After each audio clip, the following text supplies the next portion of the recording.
Hello and welcome to our next section in which we are going to be talking about theatrical design. So far during this course, we've talked about a lot of the elements of the production, the playwright and the script, the actor, the director, the producer. And this is the last big part of the production, the design of it.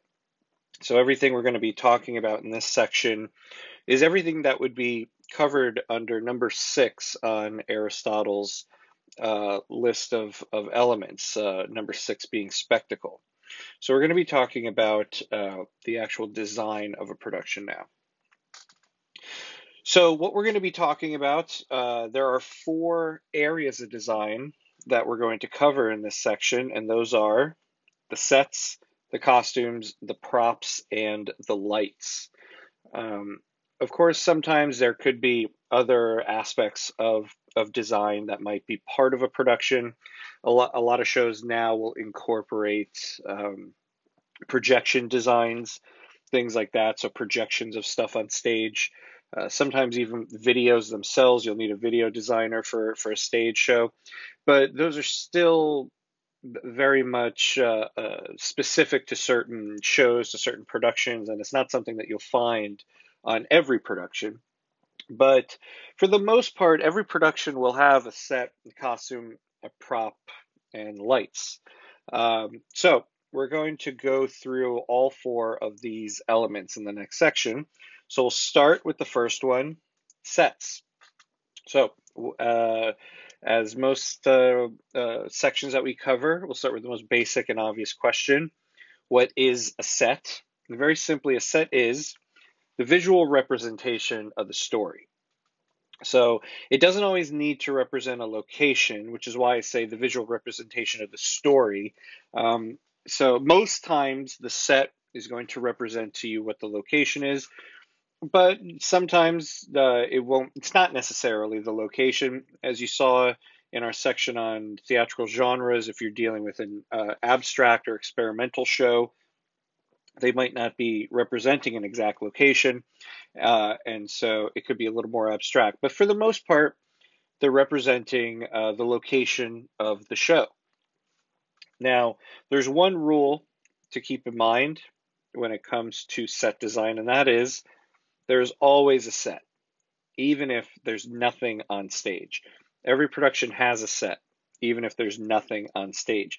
And the reason for that is a director, you're never going to walk into a show and the director and the set designer just forgot to put a set on stage. So even if you walk in and there's literally nothing on the stage, you have to keep in mind that that was a conscious decision by a director and a set designer to represent their show in that way.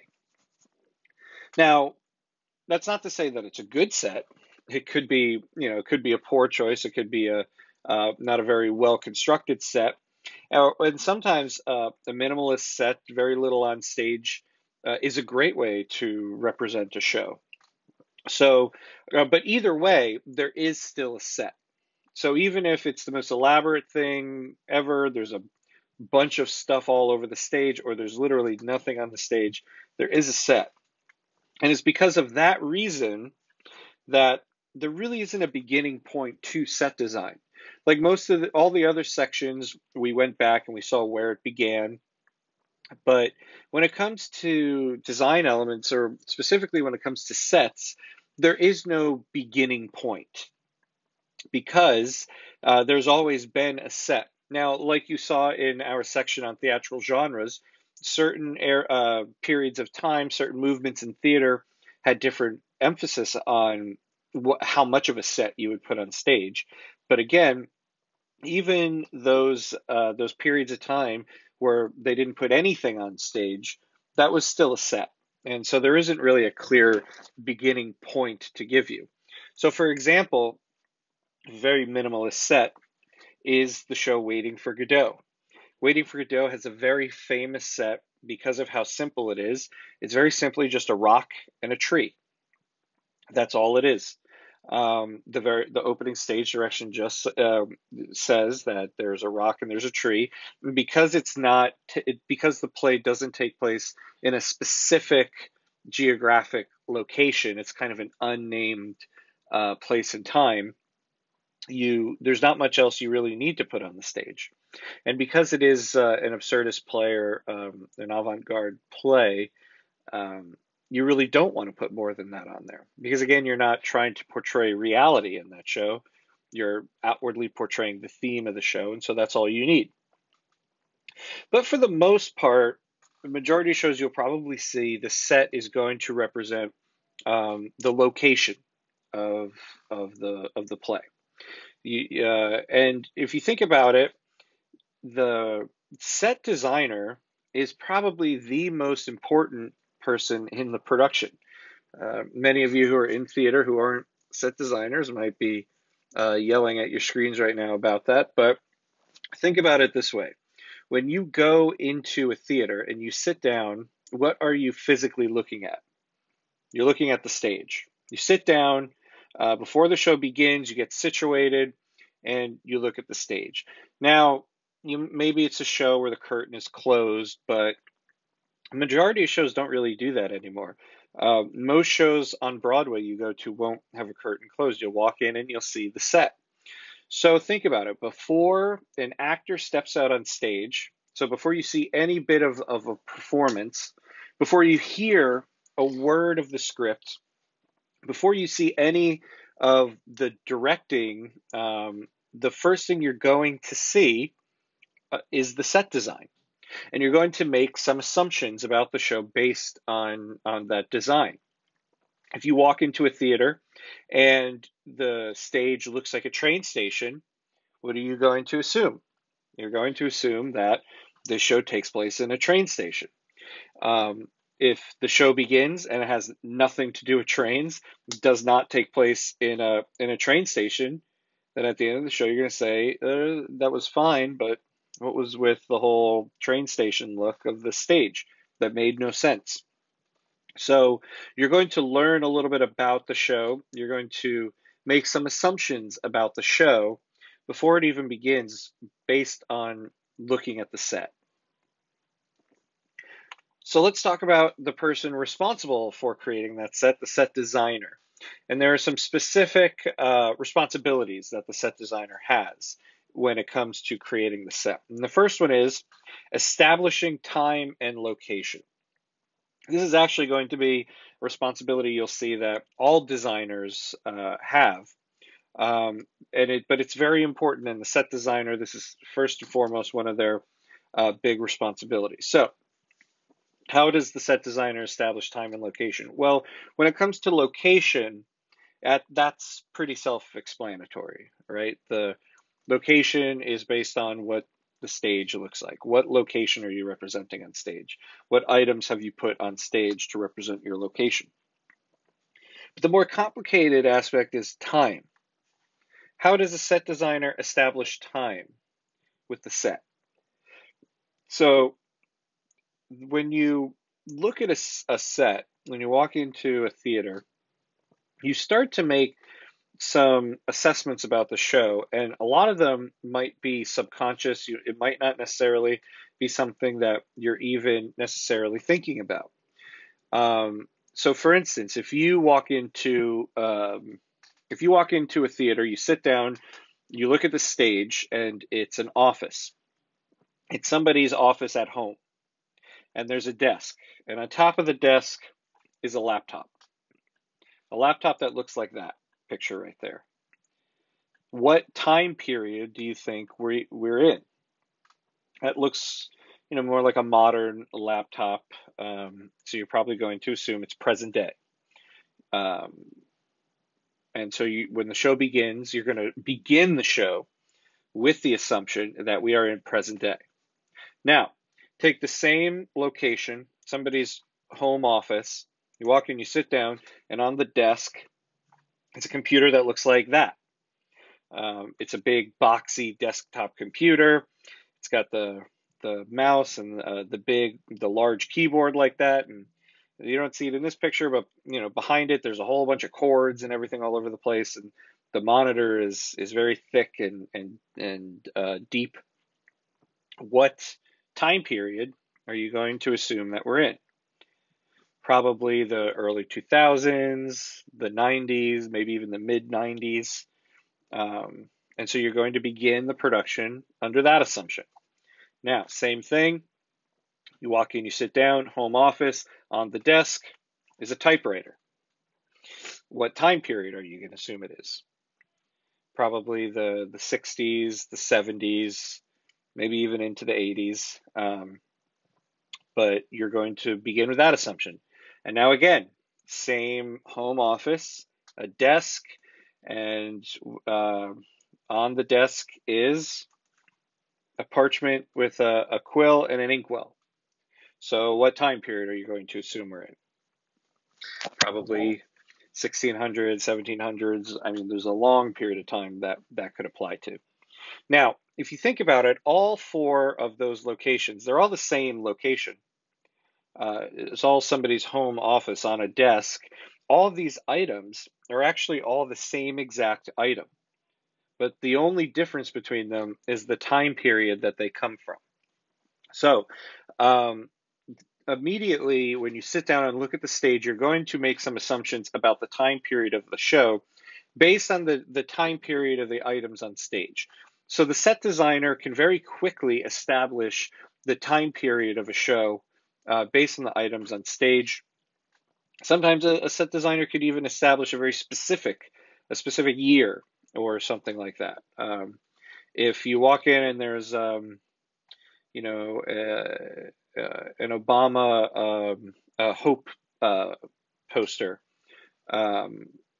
you're going to assume it's probably the election year of 2008 or 2012, or any other various item like that. So the set designer can very easily establish the time period of a show based on the items that are on stage. The other main responsibility for a set designer is to provide a central metaphor. So provide a central metaphor. So the idea behind this is that the set designer isn't just creating, a general location and saying, that's it, I'm done with it. The set designer has to do what we call, they have to tell the story through the set. They have to tell the story through the set. And the way they do that is by providing some type of metaphor on stage. You don't just, if it takes place in a living room, you don't just say, okay, here's a couch, a coffee table, a TV, and that's it. You have to think about what the story is about, what the thematic purpose of the story is, and figure out how you can apply that thematic purpose to the location that you're creating. And I think one of the shows that is always a big example of this is the musical Sweeney Todd. Sweeney Todd, some of you might be aware of the show. There was a Johnny Depp, Tim Burton movie of it a few years ago. But it's a very famous musical. So if you're not familiar, Sweeney Todd is about, it's probably the bloodiest musical you'll ever see on a stage. It's basically about this man who was outcasted from society. He was wronged by this one judge. The judge gets him kicked out of London, and he loses his wife and his daughter. And so he goes away for many years, and finally, after a long period of time, he comes back, and he decides that he's going to get revenge on everyone that wronged him. And so what he does is he opens a barber shop on the second floor above a pie shop. This is a period of time where when you went to the barber, when a man went to a barber, you would sit in their chair, it would take a while, and they would also give you a shave with a straight razor. So what Sweeney Todd would do is when people sat in his chair, they would lean back and close their eyes, get ready for a shave. Sweeney Todd would come up behind them, and with his straight razor, he would slice their throat. And then he would pull a lever on the chair, and the trapdoor would open up, and the now dead body would slide into the basement. And then the woman who runs the pie shop on the first floor, she would go into the basement and get that body and bake them into the pies, and sell them back out to the people of London. And this is basically what the musical is about. Um, and it's, again, one of the bloodiest things you'll ever see on the stage. But the reason why I, I bring up this show is because whenever you see a production of this show, the barber chair becomes a very big metaphor for the stage itself, because the show is basically about um, this idea of those that we wrong in society eventually come back to haunt us. Sweeney Todd is outcast from society. He's wronged by society, and so he comes back and wreaks havoc on that society. And the barber chair becomes this image of impending death. As an audience member, you know that if someone sits in that chair, they're basically as good as dead. And so the blocking almost becomes kind of a dance around this chair. And so the chair becomes a very centralized metaphor on the stage of the kind of repercussion of the excess of society. So you can see here an image of a production of Sweeney Todd, and you can see the barber chair over there is center, and it's above all the rest of the stage, so it's prominent. When you sit down and look at that stage, that is one of the first things that you'll notice. And when somebody is up there, you'll see there's only one person up there and many people on the ground level, and yet your eyes still kind of go up to that one person up there because it is such a centralized point on the stage, and it becomes this metaphor for the kind of judgment of societies, of the excesses of the rich aristocratic class. So the set designer is going to provide you their central metaphor. Now, when it comes to set design, there are a few, I guess you call them, terms to know, elements that are pivotal to the set designer's design. The first one is something that we call a flat. And a flat is very simply a wall on stage. A flat is a wall on stage. And the reason why it's important is because of the idea behind it. There's a reason why it's not just called a wall. When you are designing a set, you are not creating exact locations. I mean, again, if you're doing naturalism, maybe you are, but for the most part, a set designer only needs to create things based on their actual purpose and utility. So, for example, if you are building someone's living room on stage, you are not building an actual house. You're not going to build the walls to, be reinforced to sustain weight. You're not going to build them so that they can be insulated and have electrical workings all through them, because you don't need all that. You're not actually building a house. You're building something that needs to look like. And so we call that a flat, because it very literally is. It's a very thin, flat piece of construction on the stage. If you were to walk around the stage, you would see that there's very little behind it. If you were to lean on a flat, you'd probably fall backward.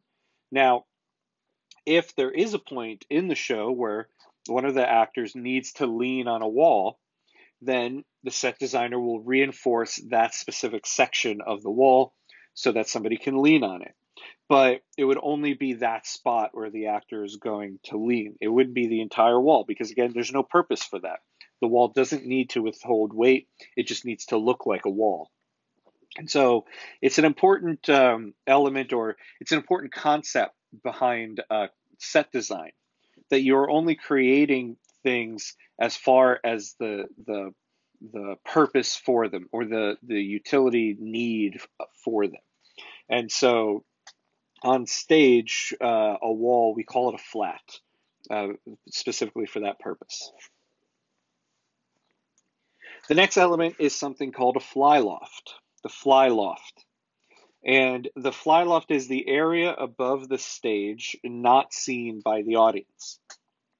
So the area above the stage not seen by the audience. Now, remember when we were talking about producing, and we talked about when you start looking for your theater, the fly loft is actually an important part of a theater that you're going to put into account when you're looking for a theater to do your show. Some shows need a bigger fly loft than others. So in all theaters, what you'll always find in the fly loft are the lights. The lights are always hanging in the fly loft.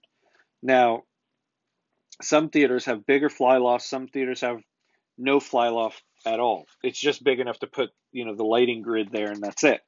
So for instance, if you're doing a show where actors need to fly around, if you're doing Peter Pan, or you want to remount Spider-Man the musical for some reason, um, you need a very large fly loft. You need a fly loft big enough that's to hold a person, so that somebody could be hanging out in the fly loft until the moment when they need to come swinging into the stage, hooked up to a bunch of wires and stuff like that. There was a period of time in theater history when the fly loft would hold sets. We would have sets that would come up and come down. So you would have actual walls connected to pulleys, or even backdrops connected to pulleys. And the way it would work is you would have, one wall down, and when that scene ended, you would pull the pulley to bring, that wall up, and then bring the next wall down, and suddenly you had a completely different location on stage, and it was all changed in a matter of seconds. So if you're going to have set changes like that, then you know that you need a very large fly loft when you book your theater. It's something that has kind of fallen out of favor in recent years. You don't find a lot of shows that do that nowadays. It's usually just like one central set, or maybe of a rotating stage of, it's a lot of money behind the production. But it is something that used to be pivotal in set design. It's the reason why there is the superstition that you don't whistle in a theater, because at this time, when this type of set change was popular, it was before people had, these walkie-talkies that we do nowadays. And so the way that the stagehands would signal each other, you would have one person in the wings of the stage looking at the action of the on stage, and when the scene ended, they would whistle to the person up in the catwalk who was in the fly loft. And what they would do is they would throw a bag of sand over over the catwalk so that it would fall onto the stage floor, because the set pieces that were in the fly loft were anchored with big bags of sand. So you throw the bag of sand down, it pulls the one set piece up, and then the person on the ground level is pulling the next one down. So the superstition is, if you're just some idiot walking around whistling on the stage, somebody's going to throw a bag of sand over and hit you in the head and kill you. So that's where that superstition comes from. But it comes from this time period when the fly loft was very important. And depending on the production nowadays, it's still very important for that reason. The last element or term to know for set design is a scrim. And a scrim is a piece of fabric used for special effects on stage. So the effect that a scrim has is that if you shine a light on the front side of it, it appears solid. If you shine a light on the back side, you can see through it. So the effect that you have is that you can hide something and make it appear very quickly. So for example, I worked on a show one time where the action of when the show begins, it begins in the midst of action. It's kind of a chaotic opening scene. There's a lot going on. Now, the director of this show didn't want to take the time where the curtains are closed, we make the announcement, slowly the curtains are pulled open, the lights come up, and then everybody begins. She kind of wanted this kind of smash right into the action of the story. So what she did was she instead of a curtain, we had a scrim, and the scrim was covering the stage. And as the audience came in, the painted on, or as the audience came in, the lights were shining on the front of the script. So it appeared solid, you couldn't see anything behind it. And then painted at the top of the scrim were the words, "Once upon a time." And what would happen is once the audience got settled and the show was about to begin, you didn't need to take the time to pull a curtain open. All you had to do was change the direction of the lights. And so when the show began, the light shining on the front of the screen went off, the light shining on the back turned on, and suddenly you could see the stage, and immediately everything began. And so the audience immediately got this feeling of chaos, which was happening on stage. And also, because the words "Once Upon a Time" were painted on the scrim, even though you couldn't really see the scrim anymore, the words themselves were still visible because it was paint. And so it gave this kind of illusion that the words were kind of hovering above the stage. Now, a scrim, when you shine a light on the back of it, it's not invisible. You can tell that there's something in front there, but you can see very clearly everything behind it. So it creates this effect. If you want to hide a character on stage until an opportune moment, I don't know, say you're doing like a horror story and you want the killer to suddenly appear, then you have them hide behind a flat that's covered with a scrim. You shine lights on the front of it, and then when you want them to suddenly appear, you switch the lights to the back, and there they are. Boom! There, the audience can see them. So there's a lot of various, interesting effects that you can do with a scrim. So we're going to move on to our second element of design. So we've talked about the sets, and now we're going to talk about the costumes of a production. So just like the sets were the visual representation of the story, the costumes are the visual representation of the characters. Now, and just like sets, you don't always need to represent the character exactly as they are, meaning dress them exactly as they would be dressed. Sometimes things can be a little more abstract. However, the costume is basically giving the audience information about the character that's wearing it. And just like set design, there is always a costume, even if the actor is wearing nothing. And it's for the same reason that there's always a set. You're never going to see a show where the director and the costume designer just forgot to put a costume on an actor. Even if the actor is wearing very little or even nothing at all, there was a purpose for that. Again, it might not be a good costume, and it might not be the best way to represent the character, but either way, there was a conscious decision to do that. And so the director and the costume designer are trying to tell you something about the show. So there's always a costume. And same thing, because of this rule, there's no clear beginning point to costume design. There's always been costumes. And again, you remember from our section on theatrical genres that different periods of time had a different emphasis on costumes. Sometimes people would wear just their regular clothes of the day. Sometimes they had very elaborate costumes. So there was a different emphasis on costumes, but there's never a point where there were no costumes at all. So there really is no clear beginning point to costume design. Now, when we talk about a costume, there are three main elements to a costume. And the first one is something that we call the line. The line is the outline of the costume when the actor is wearing it. So when the actor is wearing the costume, that is what we call the line. And the importance of the line is that it very easily tells you who the protagonist and the antagonist of the story is. And it's something that is done on a subconscious level. We're never actually sitting and pointing it out consciously, but it's just something as human beings we're kind of used to doing. Your protagonist will usually have uh, a very symmetrical, rounded edged costume. There won't be any sharp edges on their costume.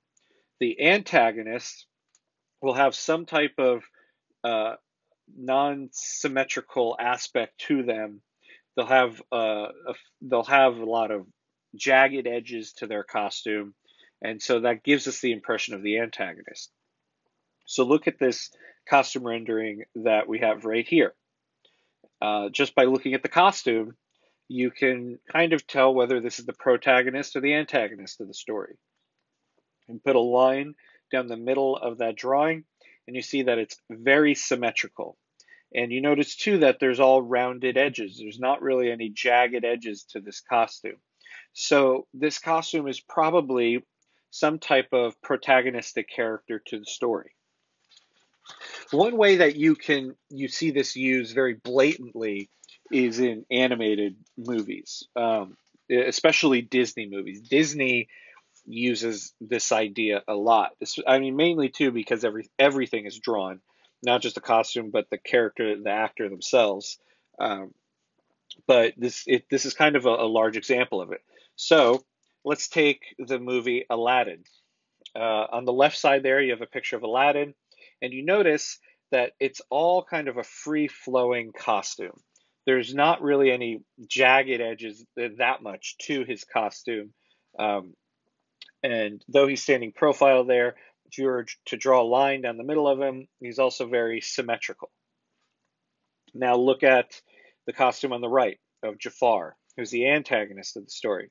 You notice that there are a lot of jagged edges to his costume. At the shoulders, they point up into this jagged edge. And even the symmetry, it might look like there's some symmetry to it, but if you look at the bottom of the costume there, you see that there's only one foot showing, and you don't see the other foot.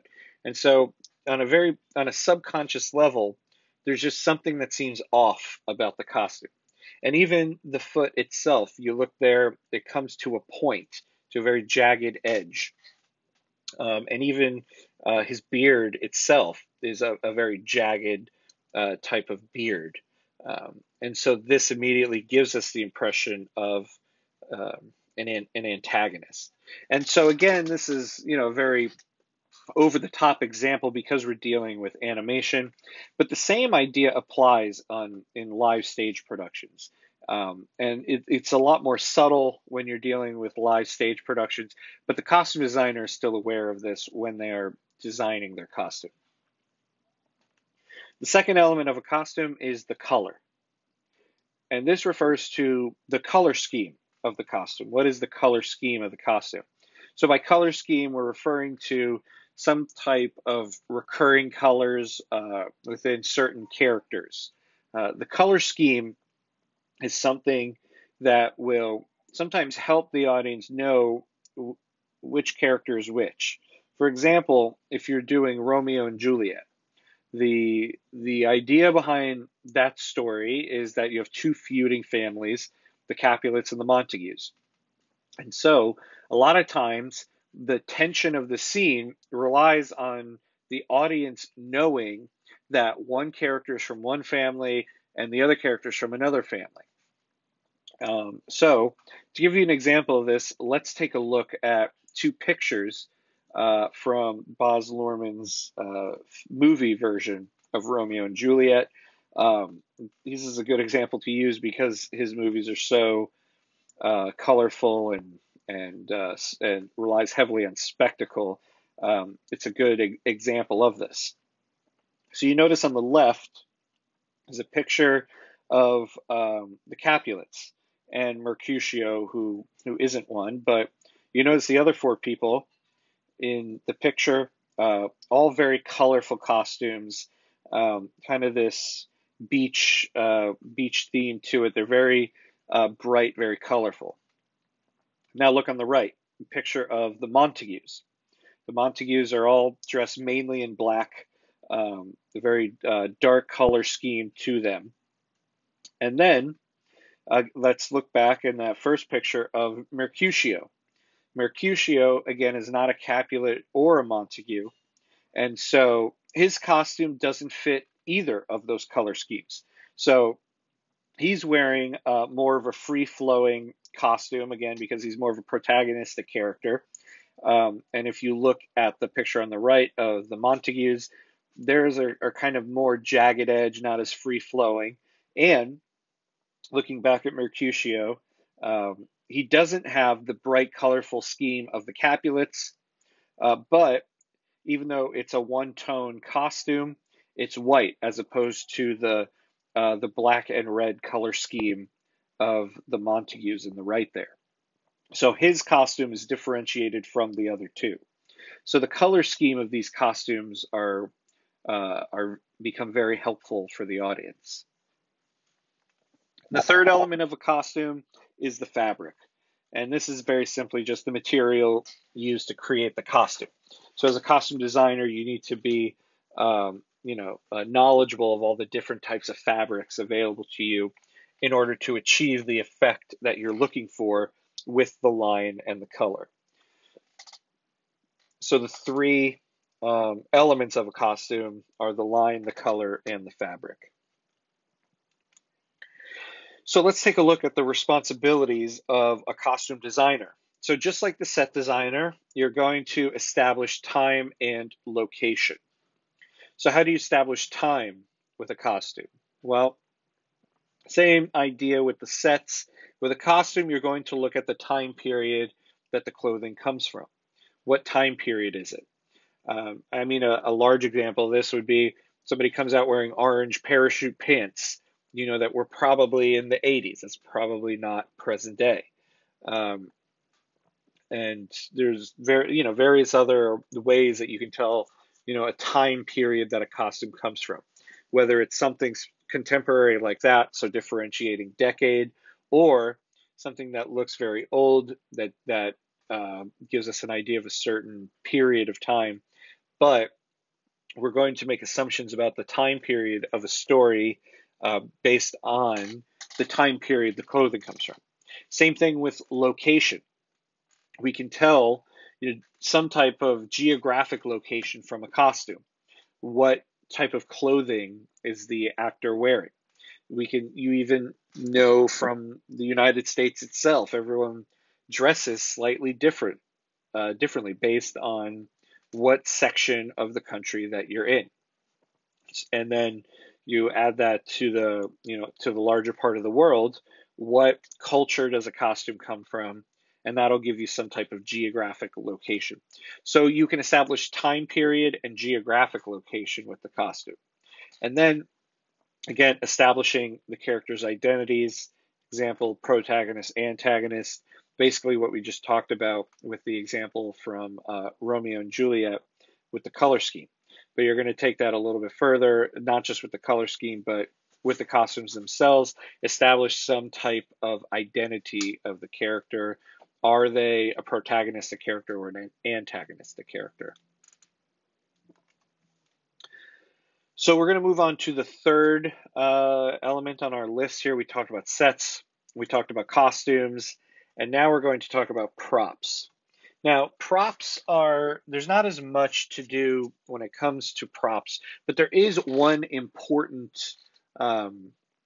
rule when it comes to props, and that is what makes something a prop as opposed to a set or costume piece.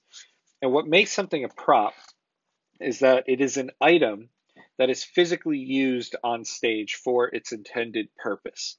So a prop is an item physically used on stage for its intended purpose. So for example, you could have a gun on stage. So you have a gun. Now the gun is hanging on a wall above a fireplace, above a mantle or something like that. So in the show, the characters talk about the gun, they point to the gun, there's a lot of references to the gun, but they never physically go and touch it. It just hangs on the wall the entire time. That would be a set piece. But if at some point the actor comes and takes that gun off the wall, points it and fires it, it is now a prop because it's an item that the actor can physically handle and it needs to actually work for its intended purpose. So that gun needs to be able, to go off and make a sound that sounds like a gun being fired. As opposed to if it was just a set piece hanging on the wall, there would be no need to create something that has that mechanism that it can go off and sound like a gun. It'll just be something created to look like a gun. And same thing with costumes. The biggest area of contention is always a purse, if an actor is wearing a purse. So if an actor comes out and she has a purse on her arm, but it just stays on her arm the entire time, she never actually goes into it or anything, then it's a costume piece. It was there to accent the costume. But if at some point the actor needs to open up the purse, rifle through it, take things out, there's specific items that need to be held in the purse, it's now a prop because it needs to function as a purse. So there will be some distinction between a costume piece and a prop there. So that's the main thing to keep in mind when it comes to props. Um, and props are just mainly things that an actor can hold in their hand. They wouldn't be larger things like, I had one time a student asked, well, what if somebody needs to move a couch? They're handling it. Is it now a prop? And the answer to that is still no, it would still be a set piece. Because for the most part, an actor isn't going to pick up a couch and hold it in their hand. If, for example, that needed to happen, maybe there was some aspect of the show in the scene you're showing the great strength of a character and they're going to pick up a couch by themselves. Well, then sure, at that point, that would be a prop because you're going to create something that's not actually a couch. It's just something that looks like a couch that's light enough for a single actor to pick up. But for the most part, if it is an actual couch, even if the actor has to move it slightly, it's still a set piece because it's still functioning as a couch. It's not something the actor can physically handle. So with props, we're talking about smaller items that the actor can hold in their hands. All right, so now we're going to talk about the last element of design, which is the lights. So we're going to talk about lighting design. Now, this one I do last because unlike sets and costumes, and even props, there is a different progression to the field of lighting design. So unlike sets and costumes, there is a clear beginning point to lighting design, and that's very obviously the creation of the light bulb in 1879. So before the creation of the light bulb, we didn't really have lighting design. However, there are three precursors to lighting design. So there are three things that were used mainly to light the stage before the light bulb. But then you'll see why we don't really consider it design because there wasn't as much of a design aspect to it. So the first precursor was the sun. The sun lit the stage. So for example, in ancient Greece, plays took place outside. The amphitheaters were built outside into a hill, and so you would be outside when you watched the show. And so because of that, the sun was what was lighting the stage. So plays took place during the day. When it got dark, theater ended. There's no more theater. And so, as you know, from the sun, you have very little control over it. So there wasn't much design. However, that is what was lighting the stage, the sun. Then eventually, theater moves indoors. It starts happening at night, and we have candles. And candles are what light the stage for a very long period of time. Now, there was a little bit of control over candles. The way that candles were used in theater was that you would have on the very edge of the stage, you'd have a whole bunch of candles lined up. And there was a stagehand off to the side with a metal cap in hand. And so, say for instance, you had one scene that was happening and it's during the day, so all the candles are lit up. Then that scene ends and the next scene takes place at night. That stagehand would run across the stage and put out, I don't know, like every third candle or something like that. So they would extinguish some of the candles, but not all of them, and they would do that very quickly, and then the lights would dim down a little bit. And then the scene would happen. And then the scene after that takes place during the day again. Same stagehand runs across and relights all the candles that went out. So you had a little bit of control over the intensity of the light, but not very much. And you needed to have that stagehand running across the stage like that. Um, Candles were very complicated because at the time, all the theaters were constructed with wood. All the buildings were made out of wood. And so you can probably guess as to what the complication would be with wooden buildings having a bunch of open flames in it. The theaters caught fire. And they caught fire regularly. It was not ideal to have all of these open flames, all these candles. In fact, even today, if you're going to see a show on Broadway here in New York, it's very difficult, or if you're going to see a show anywhere, actually, in the city, not just on Broadway, but if you're going to see a show in New York here, it's very difficult to have an open flame on stage. And by very difficult, I mean you can't do it. Now, I have heard of some instances where certain Broadway shows were able to have an open flame, like a candle lit for a very short period of time. But for the most part, even on Broadway, if you think somebody has an open flame, it looks like an open flame, it probably isn't. The fire department does not let you have open flames on stage. And it was, because of these reasons where the theaters were burning down, that there was a lot of, fire safety put in. And, nowadays it's a lot safer. There's um, not any risk at all of the set catching fire or anything like that, like it used to be way back when. Um, but we also aren't lighting the stage with candles anymore, so that's also part of it. But candles were what were lighting the stages, and it was very difficult. And so that gets us to our third precursor of lighting design, which was gas lights.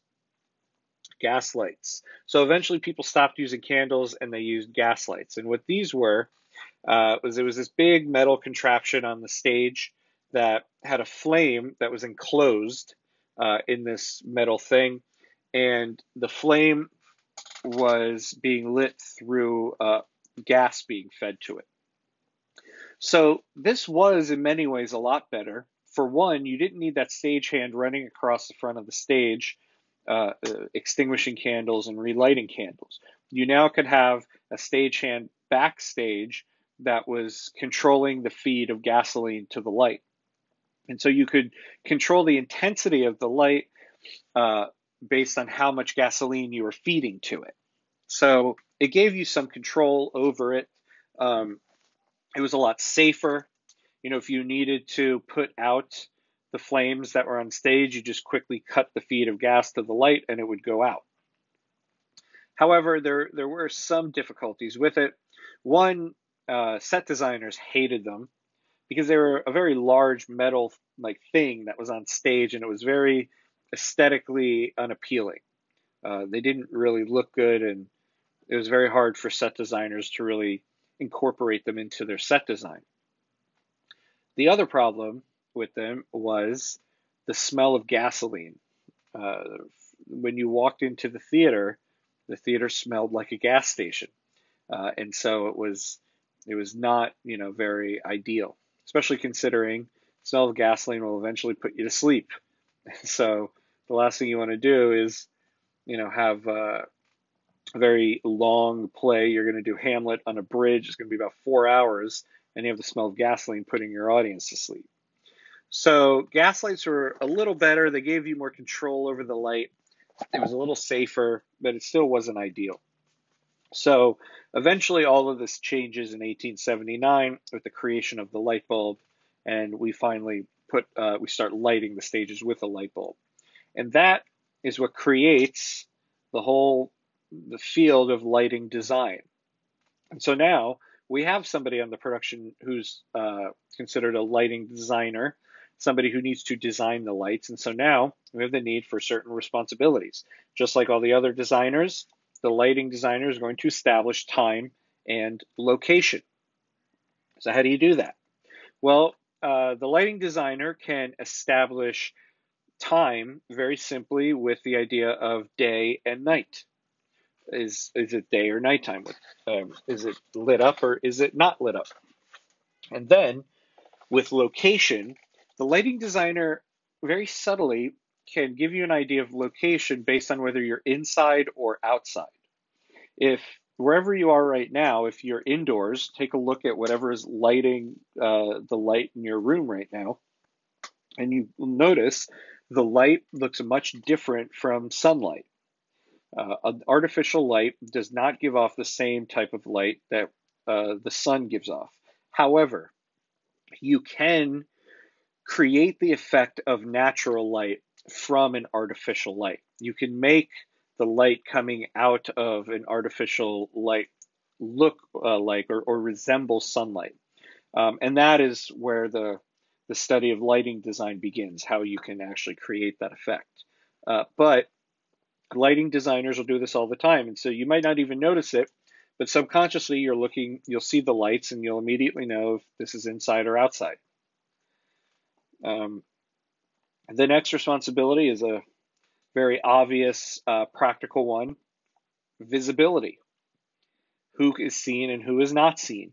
Lighting design isn't always about make sure every actor can be seen. Sometimes you want one actor seen and you don't want the other actor seen. Sometimes you want an actor subtly seen, but they're not the focus, so you want to draw focus to an actor on the other side of the stage. So what is the visibility on stage at any given point in time? What should be seen, what shouldn't be seen? Next one is a big one: establish rhythm. Um, the lighting designer usually sets the rhythm of the production or the speed of a production. If you remember when we talked about directing, we talked about how the director sets the pace of a production, and we talked about in film, how quickly do the images on the screen change? Well, in theater, it's how quickly the lights change. And we talked about how in comedies, you'll want the pace to be very quick. And in dramas, or in the modern sense, a serious show, you want the pace to be much slower. Well, a very good way to do this is through the lights. How quickly do the lights change?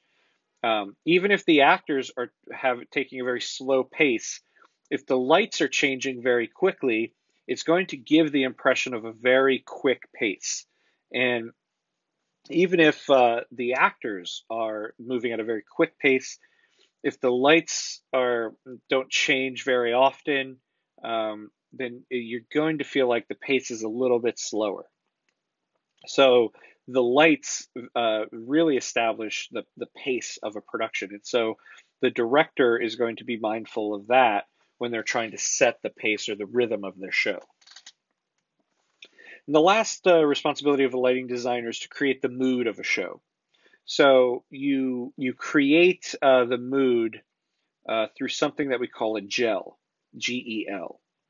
And a gel is something that adds color to light, which is something that we were only capable to do once we had the invention of the light bulb. You could never put something on a candle to make the light come out any specific way. I mean, nowadays there are things we can do, but during the time when candles were being used, you didn't have those capabilities yet. So once we had the light bulb, it became very easy to add color to light. So a gel is a very thin piece of plastic that you put in the front of a light, and when the light shines out through it, it comes out in whatever color that gel is. So you can add color to lights, and that is now something that can add to the mood of a scene.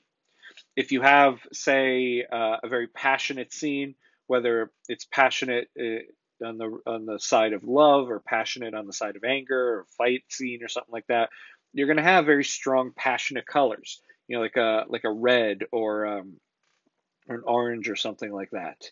You're going to have a very strong, passionate color on the stage. If you're going to have kind of a subdued um, type of mood, you might have like a dark blue or something like that. If it's nighttime, it might be some shade of blue. If you're out in a forest, then you're going to use some type of earth tone. So like a green or a brown or dark yellow or something like that, colors that you would find in nature. So the lighting designer is going to create the mood of the show with the lights. So right now we're going to look at the elements of a stage light. And what you have right here is the image of one of the most prominent types of lights that you'll find in every theater. And the way that you pronounce that is a Fresnel. The light is called a Fresnel. So there are basically three elements to every staged light. So the first element is the bulb. The Very simply the bulb inside the device, the light bulb, which you see right there, right in the middle of it. The next element is what we call the lens. And the lens is that thick piece of glass at the front of the light, and it's what allows you to to magnify and to point the light in certain directions. Now the third piece is very important, and it's something called the reflector. And it's in the very back of the light. In that middle image, you can kind of see it all the way in the back there, that silver looking thing. And as it sounds, it's a reflector or a mirror, basically. And the purpose for it is, if you think about a light bulb in your home, a lamp, when you turn that on, what direction does the light go? It goes all around, 360 degrees. In a stage light like this, you don't want to lose any bit of the light from it shining out of the back of the instrument. You want the light, all the light, 100% of it, to come out the front through that lens. So what you do is that every stage light has a reflector on the back, so that any light that's shining from the bulb to the back of the instrument will then bounce off of that reflector and go right back out the front of the light. So you have 100% of the light from that light bulb shining out the front. And so these are the three basic elements of a light. And now the last thing I'm going to go into in the field of lighting design was something just like the light bulb completely changed the whole field of lighting design. The implementation of computers completely changed the field of lighting design. So what we got from the implementation of computers was the theatrical light board. So what you see here is the picture on the right is what a theatrical light board looks like. And the picture on the left is someone we call the light board operator. So you can see this person is sitting there with a script on their right side, and they're looking at the performance straight ahead of them. And so they are, and what they're doing is they're changing the lights throughout the show based on certain lines or certain events that happen on stage that cause what we call the next cue to change. Cues are the arrangement of the lights at any given moment. So you basically will have, in this moment, the first 5 lights are up, and then in the next moment those lights need to go off, and a bunch of lights on stage left need to turn on. So that would be a new cue. Depending on the type of show you're doing, will dictate how many cues you have. Remember, this is about how you establish the rhythm of the show. If you're doing a drama, again, you don't want the lights to change as much. You want a slower pace, so you're going to have less cues. If you're doing a comedy, you need more. So for example, one of those big, flashy Broadway musicals, big budget Broadway musical comedies, you might have anywhere around 300, 400 cues in the show. In a 2 hour show, you're going to have a different arrangement of the lights are going to change about 300, 400 times. Um, and the way it becomes much easier with the implementation of this computer. So what you have here is a close-up on what that light board operator is looking at. The picture on the left is a monitor that shows all the different lights you have. And so you can see numbers from 1 all the way up to 96. So generally speaking, there's about 96 different lights in this theater. If you wanted to get, very literal with it, it's not entirely true. That's actually 96 different dimmers. You can have multiple lights connected to a dimmer, but for the most part, you could only have one light hooked up to each of them. So you have 96 different lights. Now, what we have here, we're in Q1 at the bottom left of that monitor. You'll see it says Q1, and you'll notice in Q1 we have lights 1, 2, 3, and 4 at full, and then light 36 at 5%. So this is what that Q is. And so what will happen is, if you look at the picture on the right, the light board operator will hit that little button that says go, and that will change the Q into Q2. So in Q2, maybe lights 1 through 4 go out, light 36 goes up to 50%, and then maybe light 67 to 72 all go up at full. Who knows? And that would be your next Q. And so that's basically what a light board operator is doing today in order to change the lights.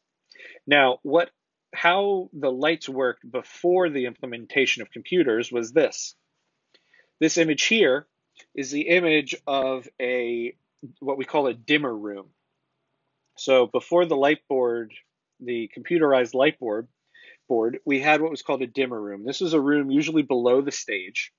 And this is the room where you controlled the lights. So you see in this image, there are a bunch of different levers. And each lever is going to control a different light. So just like in this image where we have on the left side there, the computer screen, numbers 1 through 96 for each light. In this picture, you're going to have levers 1 through 96. So you're going to have 96 different levers. And what would happen is you would have a couple people in this dimmer room, and you'll see on the left side of the image there is a door. You'll have a stagehand at the door, and there's probably a staircase right outside that door that leads up to the stage level. So you'll have a stagehand at the top of the stairs watching the show.